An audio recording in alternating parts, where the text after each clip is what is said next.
सर्व मान्यवर आणि व्यासपीठासमोरील सर्व सज्जन मान्यवर अभ्यासक सर्वांनी अतिशय उत्तम दर्जाचा आपला विषय सादर केला. काट्यावरची पोटं नावाचं आत्मचरित्र आपल्याला माहीत आहे उत्तम बंडू तुपे यांचं. तसा हा काट्यावरची खुर्ची असं मी म्हणेन, कारण घड्याळाचे काटे मला पाहायचे होते आणि एकमेकांच्यावरती अतिक्रमणही होऊ नये. माझ्यावर झालं तर चालेल, परंतु इतर अभ्यासक हे मोठे अभ्यास करून आलेले असतात तेव्हा त्यांचं आपल्याला ऐकायचं आहे आणि त्यांचा कुठेही निराशा होऊ नये या दृष्टीने सुद्धा मला या दोन गोष्टी सांभाळाव्या लागल्या. आता ज्ञानेश्वरांच्या चरित्राच्या अनुषंगानं हे सत्र या ठिकाणी होतं आणि याचा अध्यक्ष म्हणून मी 5 मिनिटामध्ये किंवा 7 मिनिटामध्ये माझं विवेचन मांडणार आहे. बाकीच्या वक्त्यांचं या ठिकाणी आढावा घ्यायची गरज नाही, कारण अत्यंत सुस्पष्ट पद्धतीने त्यांनी सर्व गोष्टी मांडलेल्या आहेत. या ठिकाणी माननीय निरंजननाथ योगी यांनी सुरुवातीला अतिशय सुंदर मांडणी केली, पण त्या मांडणीचा आढावा मी घेणार नाही, तो माझा अधिकारही नाही. पण संत ज्ञानेश्वरांच्या चरित्राच्या अनुषंगानं मी आपणाला असं म्हणेन, मगाशी आमच्या अभ्यासकांनी असं म्हटलं की ज्ञानेश्वर महाराजांचं स्वतंत्र चरित्र माऊलींचं असं कुणी लिहिलेलं नाही, परंतु माझ्या वाचनामध्ये असं आहे की संत तुकाभिप्र नावाचे जे कवी संत होऊन गेले 18व्या शतकामध्ये अंजनवतीला, म्हणजे बीड या ठिकाणी अंजनवती नावाचं गाव आहे, त्या ठिकाणी संत तुकाभिप्र होऊन गेले आणि त्यांनी ज्ञानेश्वर चरित्र लिहिलेलं आहे, अभंगामध्ये लिहिलेलं आहे. आणि हे बाकीच्या चरित्रांचं वर्णन त्यांनी केलं नाही, फक्त ज्ञानेश्वरांचं चरित्र लिहिलं आहे. हे माझ्यासाठी महत्त्वाची गोष्ट आहे. आणि ही गोष्ट सांगत असताना ज्ञानेश्वरांच्या चरित्राच्या अनुषंगानं अनेक वाद आहेत. जन्मस्थळाबद्दल वाद आहेत, जन्मशकाबद्दल वाद आहेत, ते आपणाला सर्व ज्ञात आहेत.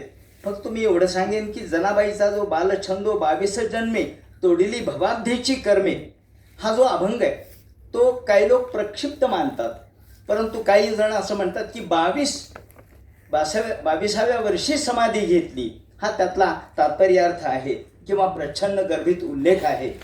आणि त्यांच्या समाधीशकाच्या संदर्भात विसोबा खिचरांचा देखील अभंग उल्लेखतात.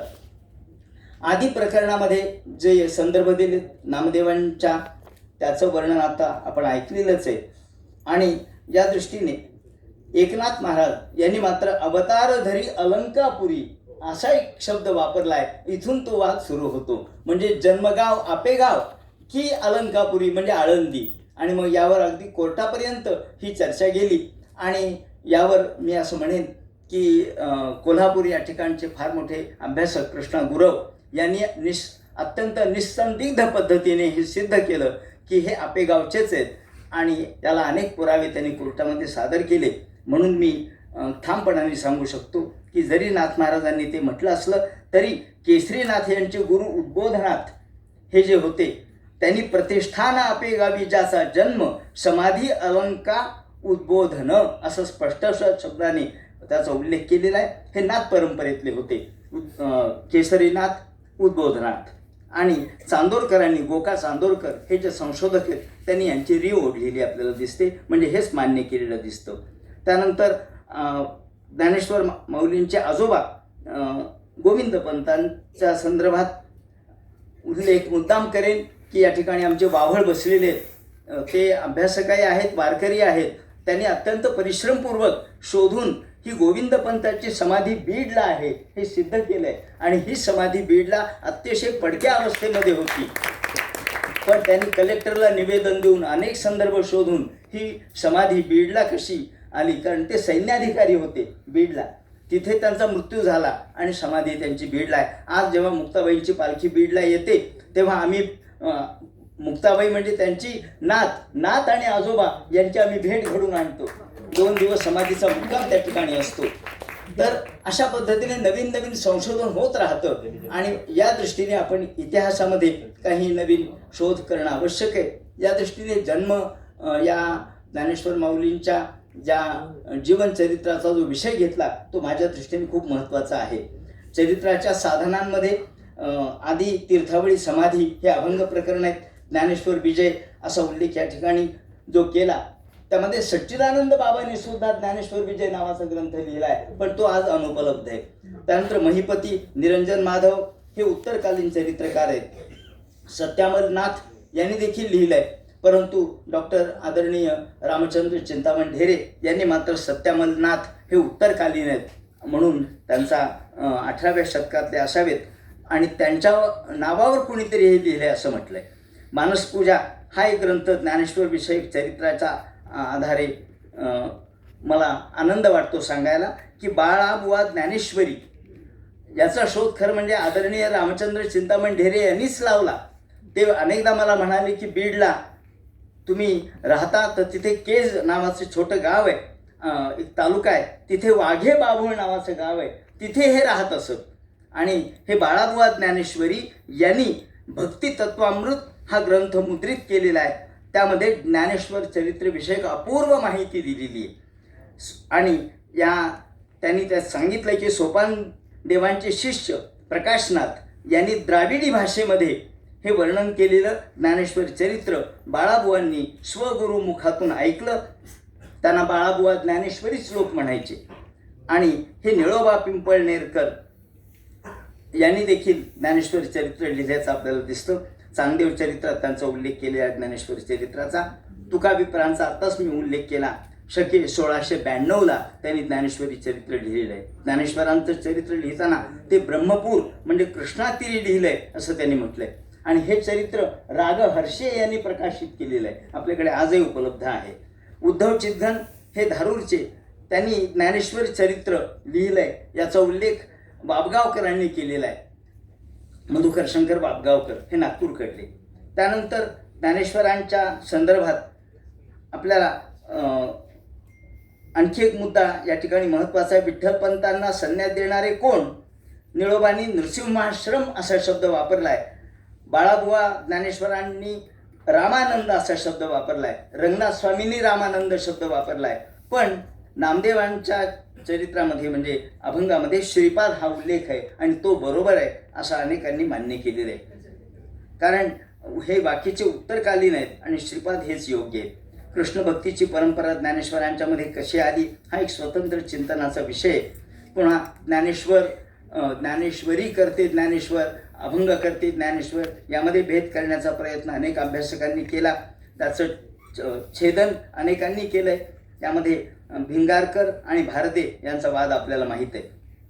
यानंतर शंकास्पद वाङ्मयाच्या संदर्भात सुद्धा केवळ ज्ञानेश्वरीच नव्हे, ज्ञानेश्वरी, अमृतानुभव, हरिपाठ याचा संदर्भ आपण जसा देतो त्याचबरोबर अनेक शंकास्पद वाङ्मयाचा उल्लेख म्हणजे ज्ञानेश्वरांच्या नावावर अनेक ग्रंथ आहेत पण शंकास्पद आहेत. म्हणजे परंपरा किंवा वारकरी परंपरा ते मानत नाही, परंतु संशोधकाला गप्प बसून चालत नाही. संशोधकाने संशोधन केलंच पाहिजे या दृष्टीने प्रियोळकर, रामचंद्र चिंतामण ढेरे यांनी जी सूची प्रकाशित केलेली आहे त्यामध्ये योगवासिष्ठाचा उल्लेख केला आहे. यखो देशपांडेंनी तो केलेला आहे. यखो देशपांडे मान्य करतात योगवासिष्ठ हा ज्ञानेश्वरांचा ग्रंथ आहे म्हणून. गुलाबराव महाराज, जोग, पेंडसे, प्रियोळकर यांनी मात्र तो अमान्य केला आहे.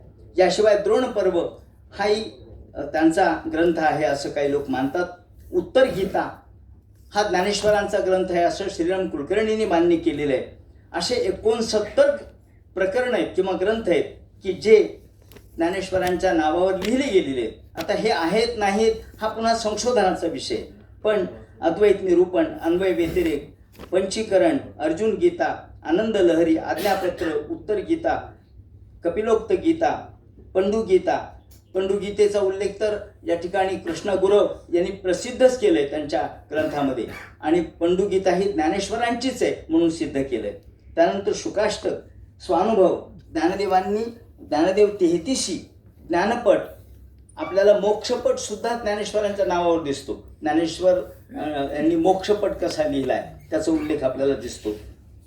त्याचबरोबर आणखी एका गोष्टीचा मला उल्लेख करायचा आहे की ज्ञानेश्वर माऊलींच्या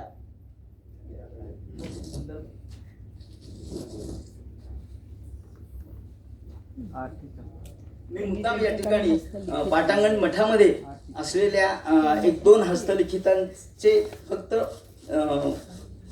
कॉपी या ठिकाणी आणली आहे, ती याच्यासाठी की आपणाला दाखवावं यामध्ये हे जे आहे याला पर्याय पुस्तिका असं म्हणतात.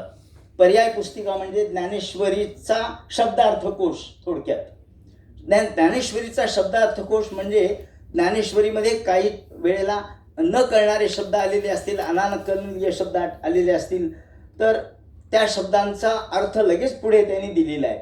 उदाहरणार्थ त्यांनी सांदूक म्हणजे पेटविले, गमिजे पाविजे, कोहाड न जाणवे, साकडे कठीण, किंवा या ठिकाणी असं उल्लेख करून अध्याय 5 ओवी क्रमांक 4 एक सराते म्हणजे अनन्य भक्ताते, अशा पद्धतीने त्याचा शब्द आणि त्याचा अर्थ पुढे दिलेला आहे. याला आपण पर्याय पुस्तिका असं म्हणतात. ही रागहर्षेने आमच्याकडून नेली.